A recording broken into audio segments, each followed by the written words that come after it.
상전들아, 의와 공평을 종들에게 베풀지니 너희에게도 하늘의 상전이 계심을 알지어다.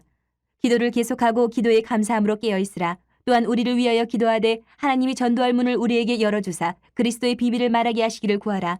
내가 이 일 때문에 매임을 당하였노라. 그리하면 내가 마땅히 할 말로써 이 비밀을 나타내리라. 또한 우리를 위하여 기도하되 하나님이 전도할 문을 우리에게 열어주사 그리스도의 비밀을 말하게 하시기를 구하라. 내가 이 일 때문에 매임을 당하였노라. 이렇게 기도에 관한 말씀이 담겨져 있습니다. 4장 첫 시작 부분을 우리가 함께 나누어 읽었습니다.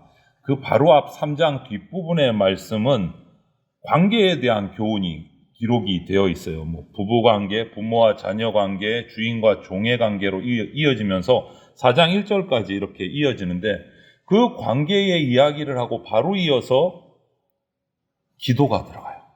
4장 1절까지. 그러니까 3장과 4장이 이어지는 본문이라고 이렇게 볼 수가 있어요. 내용은 바뀌지만. 그래서 누구에게나 성도는 하나님께 기도해야 된다.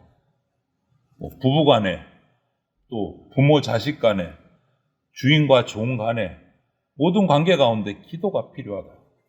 그리고 그 기도는 어떻게 할 것인가를 오늘 2절부터 4절에서 사도 바울이 이야기하고 있어요. 그것을 우리가 한번 오늘 살피면서 하나님이 주신 그 기도의 방법들, 어떻게 기도해야 할까를 간단하게 한번 살펴보겠습니다. 첫 번째는 기도는 반드시 목적이 있어야 돼요. 목적이. 그 목적이 감사일 수도 있고 회개하는 것일 수도 있어요. 여러 가지일 수 있어요. 하지만 아무튼 기도는 막연하게 기도하면 안 된다. 구체적인 목적이 있어야 됩니다. 기도할 때는.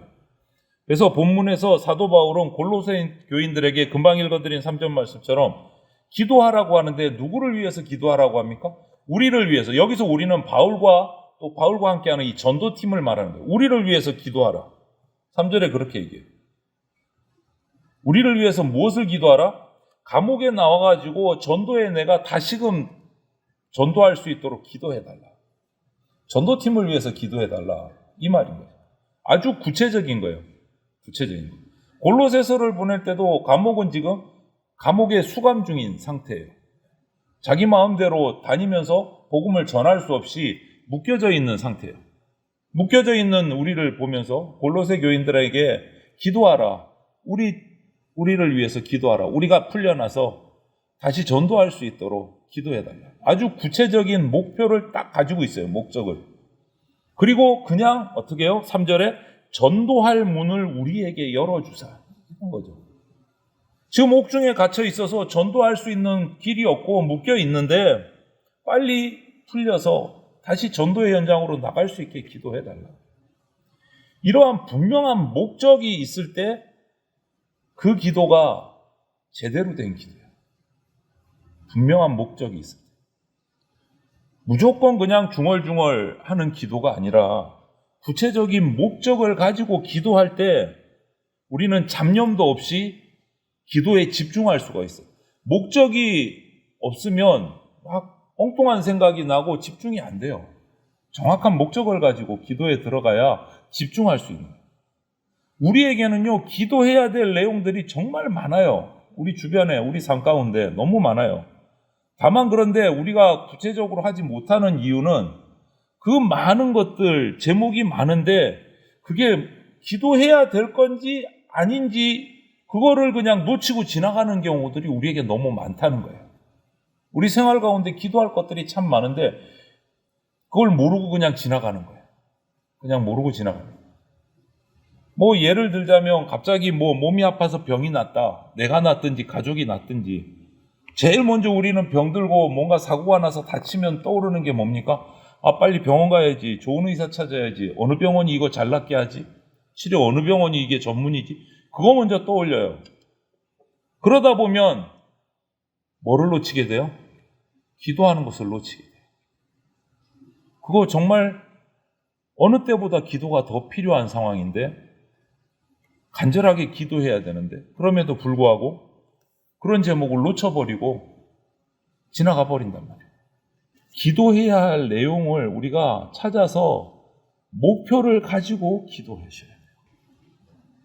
그래서 날마다 말씀을 읽고 묵상을 하고 큐티를 하게 되면 구체적인 기도 제목을 적을 수 있고 기도 제목을 찾을 수가 있어요.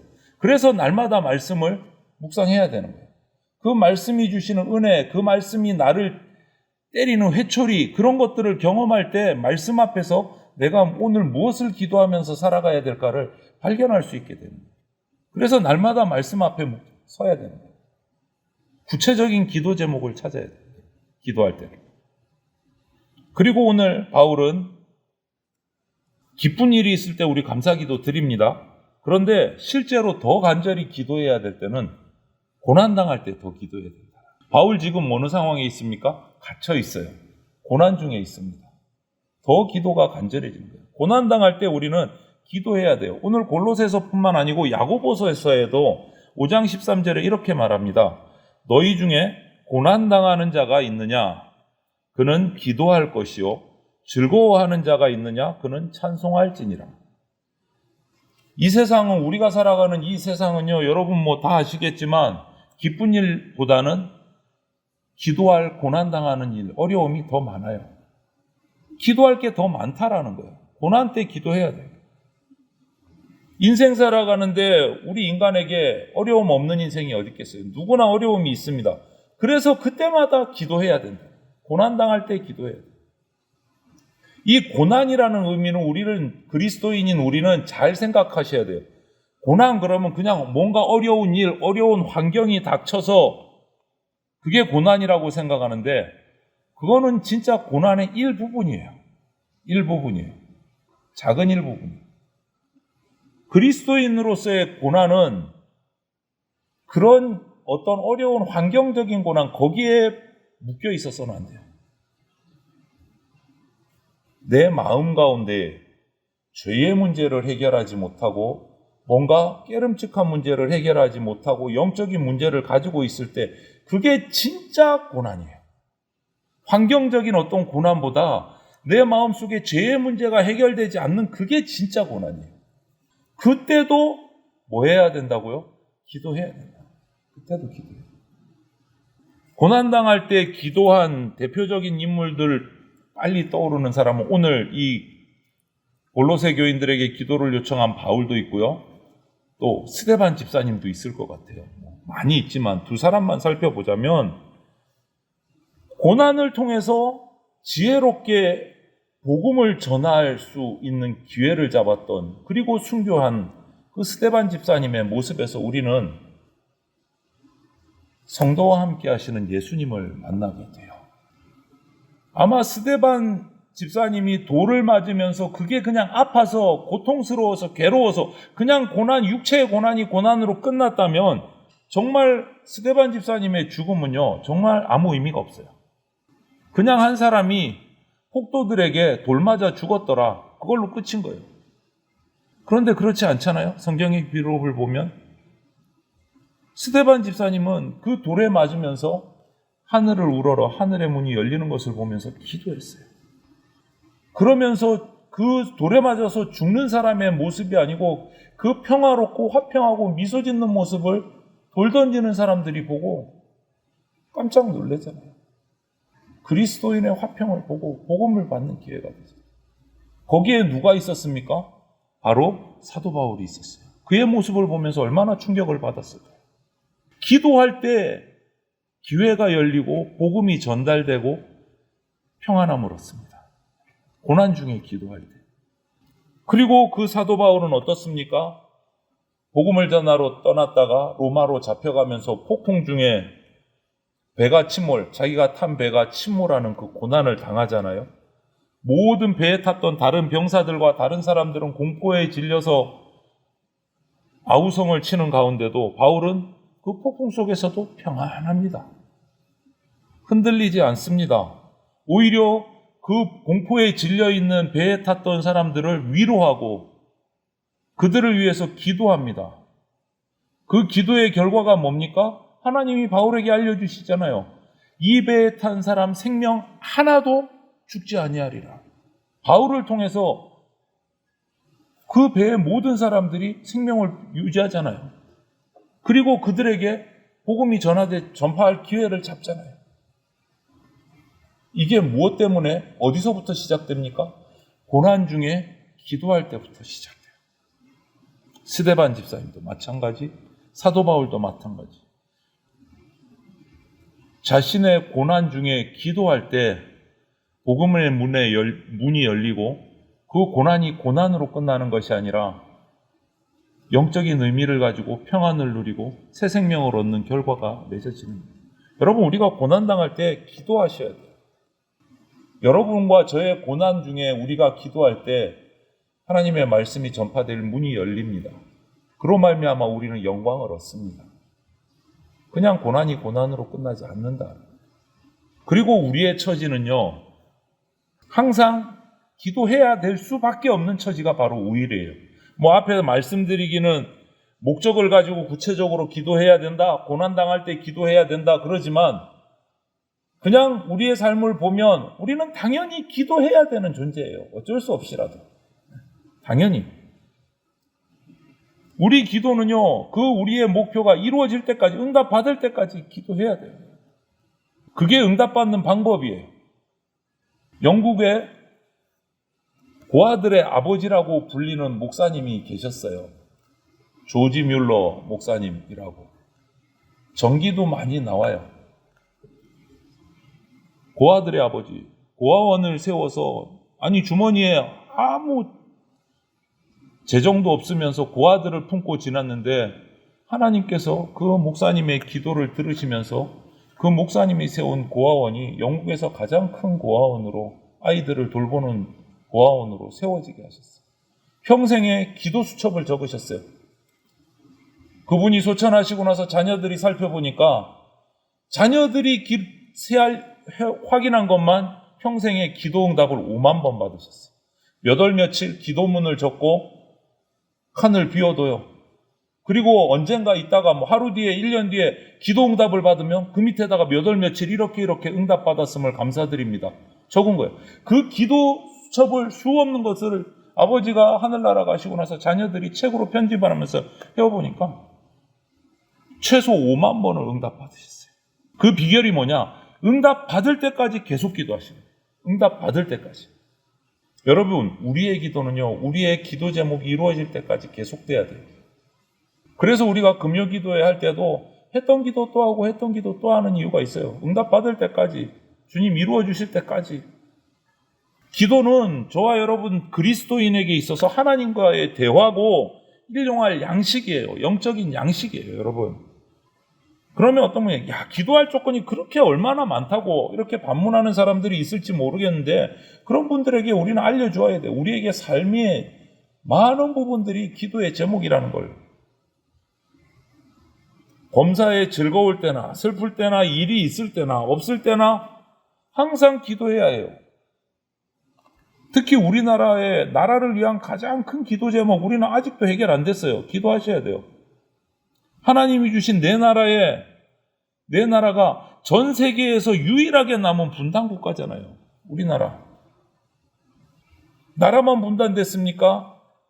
나라가 분단되는 바람에 가족이 남과 북으로 분단돼서 헤어져서 사는 이산가족들이 얼마나 많습니까?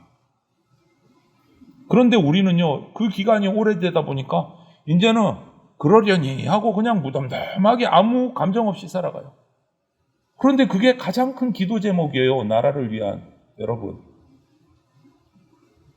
이제는 오히려 이게 너무 익숙해져가지고 통일을 반대하는 사람들까지 등장을 했어요.